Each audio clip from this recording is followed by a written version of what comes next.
सोटी हमसे अरे अतना हाली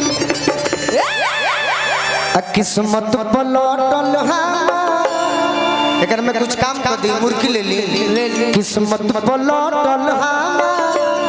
अरे जहिया से पटल बिया पटना किस्मत पलटल जहिया से पटल बिया पटना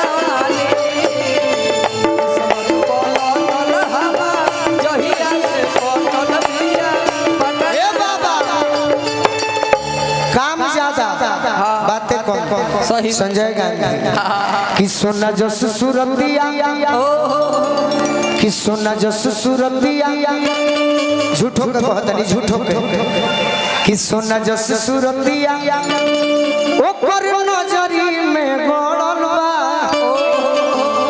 गंगा जी के पानी जस जवानी ऊपर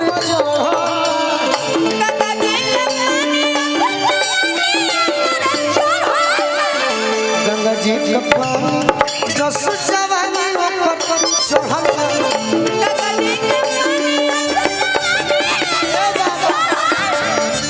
हम जानता नहीं खुश भइनी कब हम खुश भइनी कब पूछबा कब के बबुआने वाला खाली सुन अरे कियारा शहर के उठवा पर मरले रहे उठ के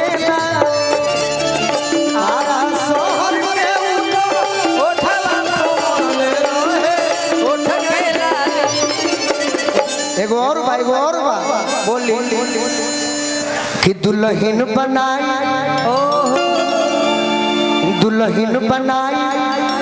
केहू हमरा से पूछला कि गोलू राजा तार बियाह कब होई कहने कि 5 साल बाद सही ऐसे होई 5 साल बाद सोचनी 3 साल बाकी प्रिंस बाबा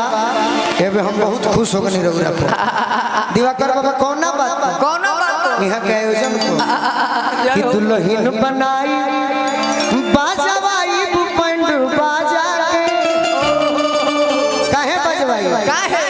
अरे उहे रानी बने लायक बिया गोलू राजा उहे रानी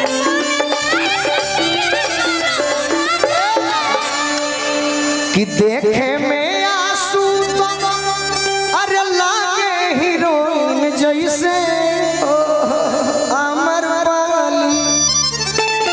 किस्मत पलटल थोड़ा बैठिएगा क्या थोड़ा बैठ जाइएगा बैठ जाइए अरे उन्हें बैठा ये जो बैठो तो मैंने यह जरूरत है कि बैठना मतलब थोड़ा सा आराम कीजिए क्योंकि मुझे बबुआन वाला गाना भी गाना है। हेलो दिग्विजय जी अगर हमारी आवाज आपको सुनाई दे रही है हम सुनाइए हमरा बड़ी खुशी भइल कि पिछला बार अनुपमा आई रहली दिग्विजय जी आ सब नौजवान रोआ के भेजले बड़े गोरी ए भैया आदि बाकर बदल गेलू काजी बबुआन जी पूछत रे गोलू राजा ना तो भाव में रह सब बताओ सब हां जी के बनवलू हो उके हो अरे बहनिया ये गोरी अरे तका हवा लटाइल हा ओढ़निया ये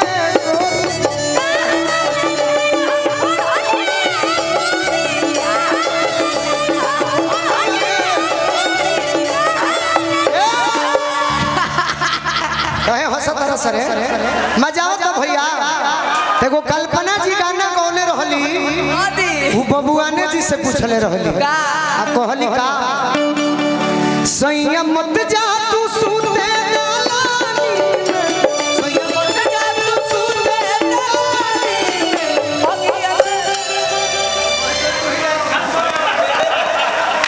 ये आगे चलो तक ना बबुआन जी से कहतारी का कि सैया मत जा तू सूते अरे दलानी में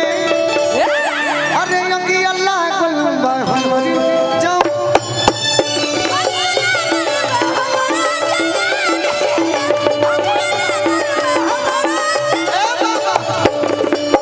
बबुआन जी पूछत रे कहला सराइल हा ओढ़निया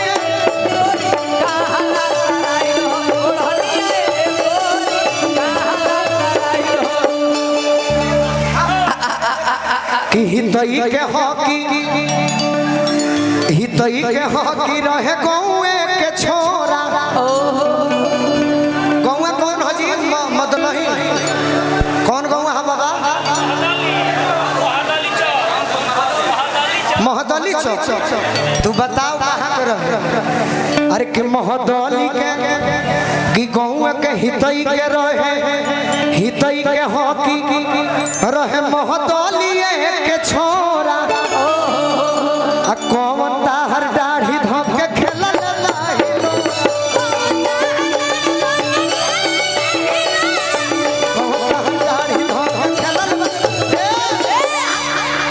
हम जान गईनी तू पहले जादू जी से प्रेम करत रहलू राय जी से करत रहलू पासवान जी से प्रेम करत रहलू पंडित जी से कइलू बाकी आज जान गनी कि गोलू राजा के धोखा दे के का कइले बड़ी लागे हमारा कइलू बबुनिया गोरी मैं लिखता भी हूं साहब लागे हमारा कइलू अरे बबुनिया गोरी बबुआन जी पूछत अरे तब का हल्ला सराइल हा ओढ़निया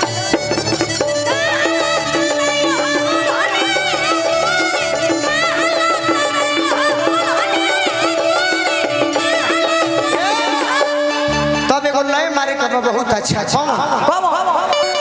ना मालिनी अवस्थी जी गौली कि सैया मिले लरी पैया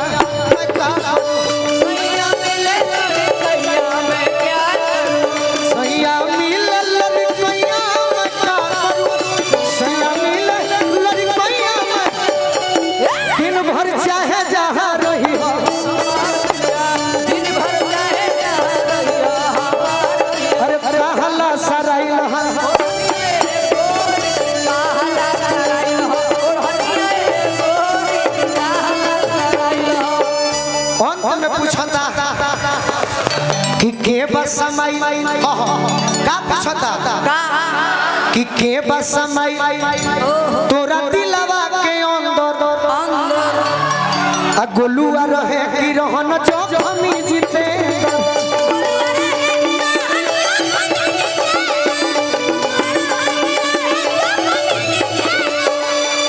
दूगो बात पूछो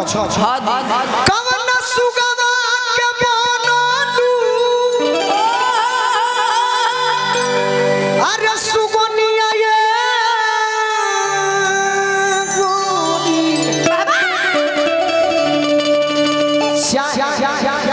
लागे झूठ भइल बरतनिया